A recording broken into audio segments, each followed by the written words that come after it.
Good morning विद्यार्थी मित्रों। धोरण 6 विषय सामाजिक विज्ञान। तो गया विडियो लेक्चर में आपणे रिविजन जोयुं हतुं।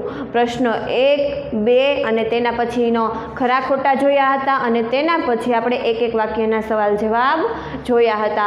हवे ज्यांथी आपणे सवाल जवाब पूर्ण थया छे त्यांथी नीचेथी ज शरूआत करवानी छे। टूंकमां उत्तर आपो। प्रश्न 5 टूंकमां उत्तर आपो। ज्यां तमारो प्रश्न 4 पूर्ण थाय छे त्यां नीचेथी ज शरूआत करवानी छे प्रश्न 5 नी के टूंकमां उत्तर आपो। हवे आपणे टूंकमां उत्तरमां पहेलो सवाल जोईए तो के प्राचीन समयमां राजाओ अभिलेखो के शिलालेखो कोतरावता हता। ए आपणे आपणी बुकमां लखाव्यो नहीं, पण आपणे बीजो लखाव्यो छे कि आपणे इतिहासनुं अध्ययन शा माटे करवुं जोईए। तो पहलो सवाल छे, लखो आपणे इतिहासनुं अध्ययन एटले शुं थाय छे कि आपणे इतिहासनी माहिती शा माटे मेळववी जोईए, जाणकारी शा माटे मेळववी जोईए। आपणे इतिहास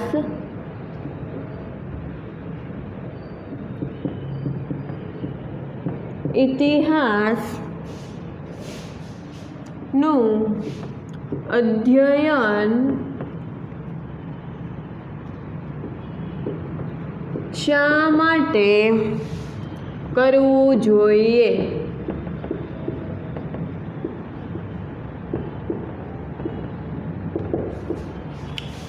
હવે સવાલ લખાયા પછી નીચેથી ફૂદડી કરી જવાબની શરૂઆત કરવાની છે કે આપણે ઇતિહાસનું અધ્યયન શા માટે કરવું જોઈએ। તો નીચેથી લખો, ઇતિહાસ માનવ સમાજના ભૂતકાળની માહિતી આપે છે। જવાબની શરૂઆત કરવાની છે, ઇતિહાસ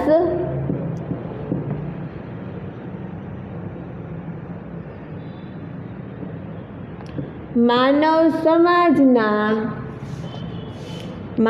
સમાજના ભૂતકાળની માહિતી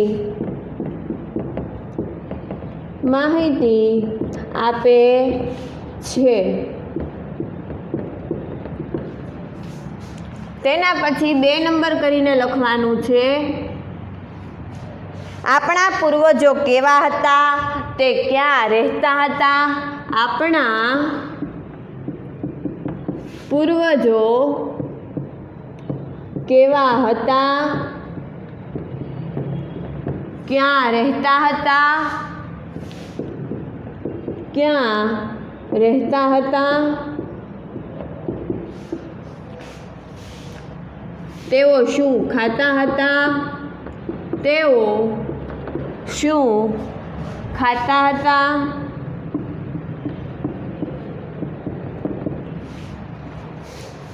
વગેરેની માહિતી આપણા પૂર્વજો ક્યાં રહેતા હતા, તેઓ શું ખાતા હતા વગેરેની માહિતી આપણને કઈ રીતે મળે છે તો કે પ્રાચીન સમયની માહિતી મેળવીને મળે છે। તેના પછી 3 નંબર કરીને લખો, તેમના જીવનની અનેક મહત્વપૂર્ણ બાબત, તેમના જીવનની અનેક મહત્વપૂર્ણ બાબતો, અનેક મહત્વપૂર્ણ બાબતો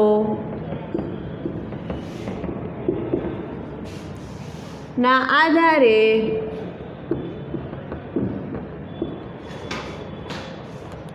માનવીના જીવનમાં આવેલા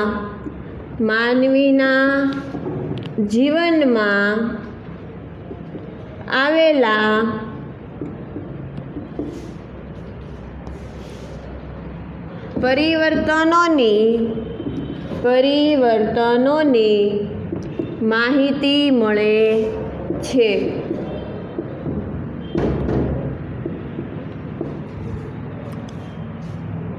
આપણને ઇતિહાસના અધ્યયનથી જાણવા મળે છે કે ઇતિહાસ આપણને એક યુગ, ઇતિહાસ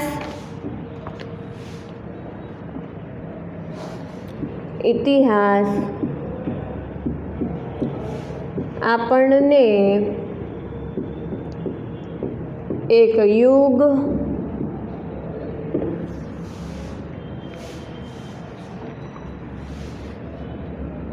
માંથી બીજા યુગમાં, એક યુગમાંથી બીજા યુગમાં, બીજામાંથી ત્રીજા યુગમાં, બીજામાંથી ત્રીજા યુગમાં,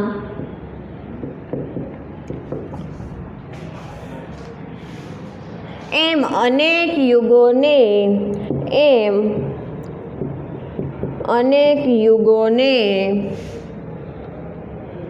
યુગોના માનવ જીવનના રીત રિવાજો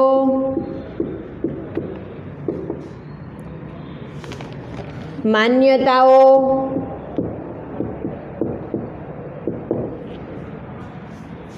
તેમજ તેમના ખોરાક અને પોશાક વિશે માહિતી મળે છે. તેમજ તેમના ખોરાક અને પોશાક વિશે માહિતી મળે છે. પોશાક વિશે માહિતી મળે છે.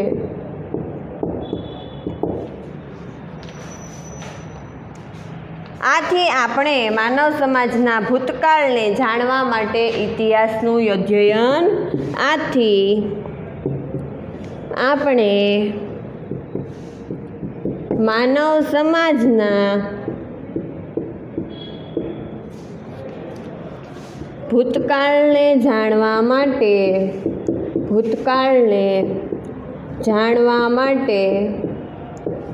ઇતિહાસનું અધ્યયન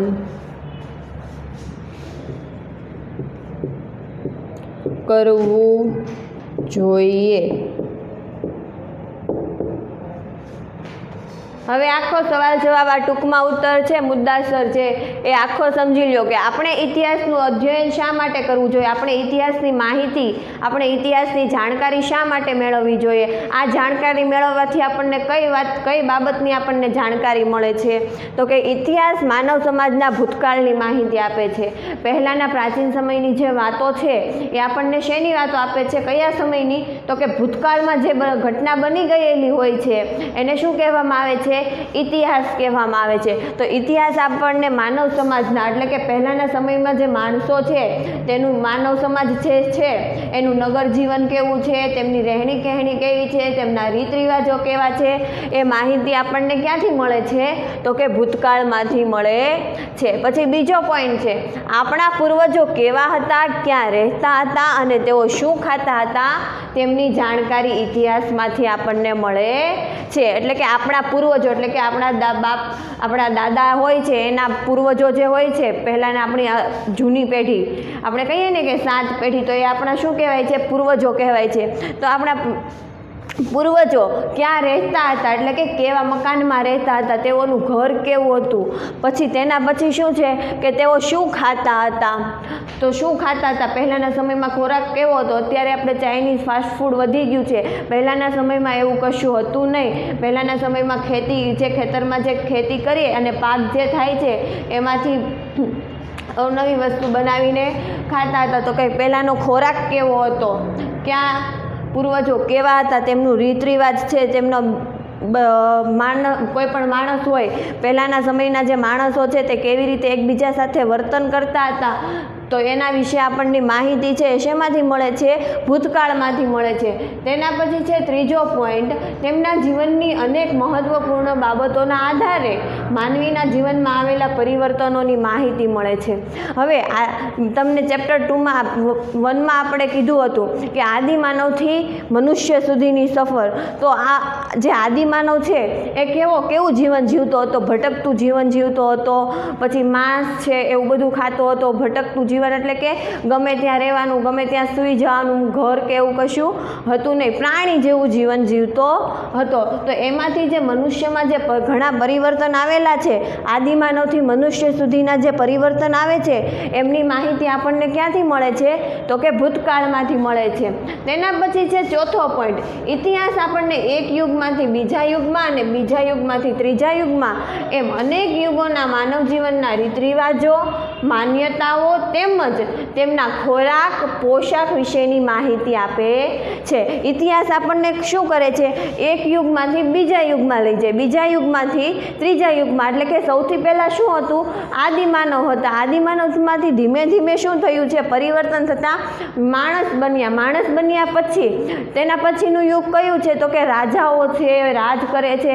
જેમ જેમ આદિમાનવનું મગજ વિકસિત થતું જાય છે એમ પરિવર્તન આવતું જાય છે અને અત્યારની જે પેઢી છે એ સાવ ટેકનોલોજીવાળી થઈ ગઈ છે. તો એક પહેલાંના સમયમાં ટેકનોલોજી નહોતી અને એના આગળનું જે યુગ છે, આદિમાનવવાળો જે યુગ છે, જેને પાષાણ યુગ તરીકે આપણે ઓળખીએ છીએ, આ પાષાણ યુગ પછી કયું આવ્યો? રાજાશાહી આવી. અને તે અત્યારે આપણે કયું છે? ટેકનોલોજી. તો આ અલગ અલગ આપણે વસ્તુઓ જે જોઈ, જે પરિવર્તન આવ્યું છે એને શું કહેવાય છે? તો કે એક યુગમાંથી બીજા યુગમાં અને બીજા યુગમાંથી ત્રીજા યુગમાં માનવ જીવન કેવું છે એની વિશે માહિતી મળે છે. રીત રિવાજો, માન્યતાઓ અને ખોરાક, કે કેવો ખોરાક લે છે, પોશાક એટલે કે કેવા વસ્ત્ર, કપડાં કેવા પહેરે છે, એમની માહિતી આપણને મળે છે. ઇતિહાસ પહેલાંના સમયમાં બધા શું પહેરતા હતા? સાડી પહેરતા હતા. અત્યારે આપણે ડ્રેસ છે, જીન્સ છે એવું આવી ગયું. પહેલાંના સમયમાં એવું કશું હતું નહીં. તેના પછી જે લાસ્ટ પોઈન્ટ છે, આથી આપણે માનવ સમાજના ભૂતકાળને જાણવા માટે ઇતિહાસનું અધ્યયન કરવું જોઈએ. આથી આપણે માનવ સમાજનું એટલે કે પહેલાંના સમયના જે લોકો છે તેનામાં શું પરિવર્તન આવ્યું તેની માહિતી આપણે મેળવવી જોઈએ. આ સવાલ, આ ટૂંકમાં જે મુદ્દાસર છે, આપણે ઇતિહાસનું અધ્યયન શા માટે કરવું જોઈએ એ તમારી પાકી બુકમાં તમારે લખવાનો છે. જ્યાં પ્રશ્ન 4 પૂરો થાય છે ત્યાં નીચેથી પ્રશ્ન 5ની શરૂઆત કરવાની છે અને આ આખો તમારે લખવાનો છે, તમારી બુકમાં લખવાનો છે અને પાકો કરવાનો છે. તો ચાલો તમે આ લખી લ્યો.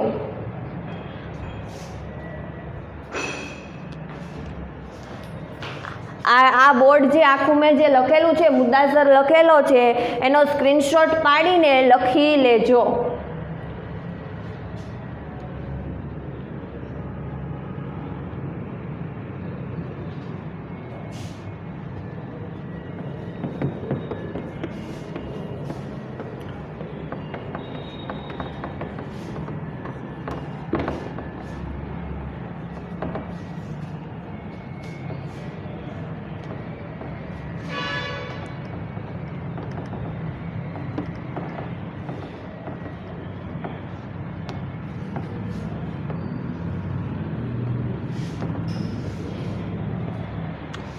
હવે આ એક પૂર્ણ થયા પછી બીજો મુદ્દાસર લખવાનો છે.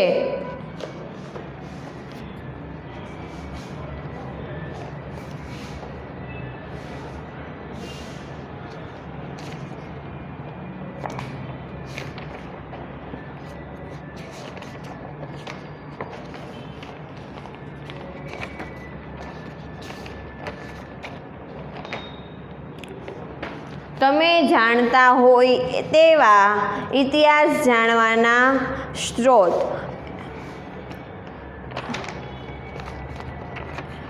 એ તમને મેં કાલે ગયા વિડીયો લેક્ચરમાં લખાવી દીધો છે. હવે તેના પછી છે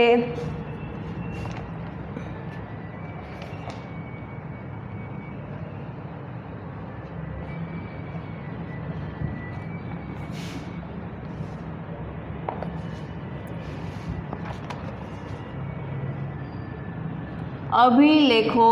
ટૂંકનોંધ લખો. ટૂંકનોંધ પછી લખો અભિલેખો. અભિલેખો કોને કહેવાય?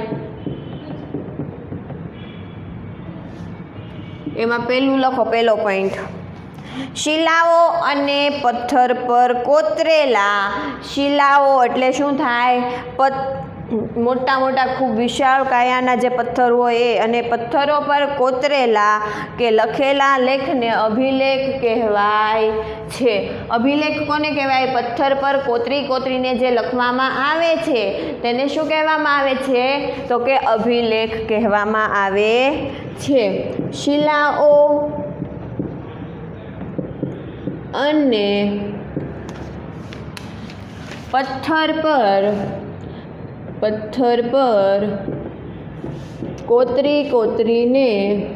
કોતરીને લખવામાં આવે કોતરેલા લેખને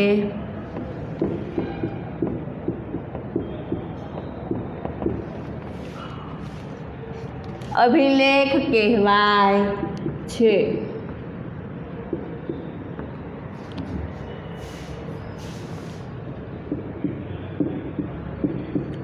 તેના પછી છે બીજો પોઈન્ટ.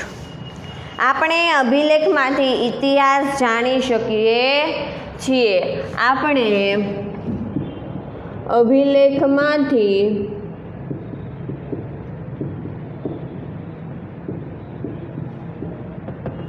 ઇતિહાસ જાણી શકીએ છીએ. ઇતિહાસ જાણી શકીએ છીએ. તેના પછી છે ત્રીજો પોઈન્ટ. કેટલાક અભિલેખો ધાતુ પર પણ મળી આવ્યા છે. કેટલાક અભિલેખ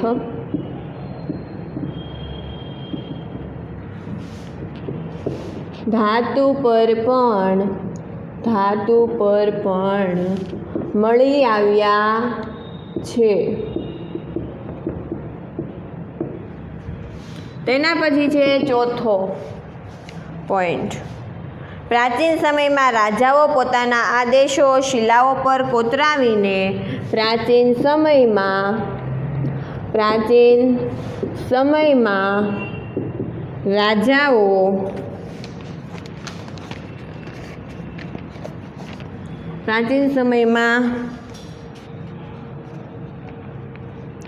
રાજાઓ પોતાનો સંદેશ પોતાના આદેશો શિલાઓ પર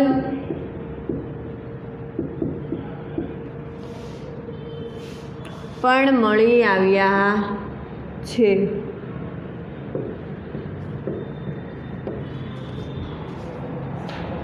પ્રાચીન સમયમાં રાજાઓ પોતાના આદેશો શિલાઓ પર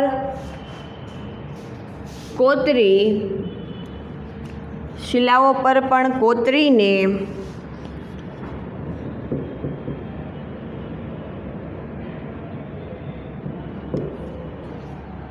પ્રજા સાથે સંવાદ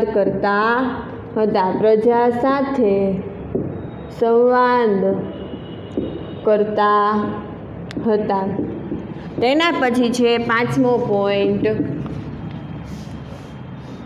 પ્રાચીન ભારતના અનેક રાજાઓ અને રાણીઓ પ્રાચીન સમયમાં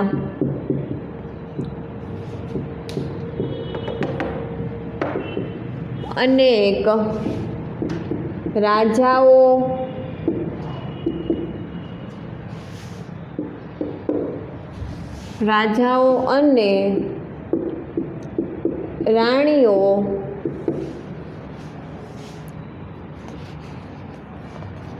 તેમના રાજ્ય વિજય ધર્મ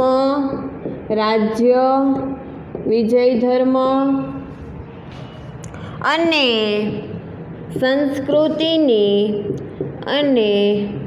સંસ્કૃતિની માહિતી અભિલેખો પર કોતરાવતા હતા.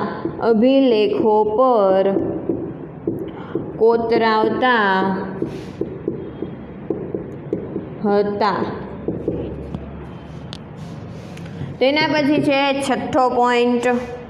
આવા શિલાલેખો અને અભિલેખો પર લખાણો લાંબા સમય સુધી ટકી રહે છે. આવા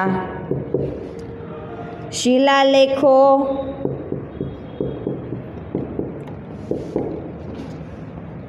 અને અભિલેખો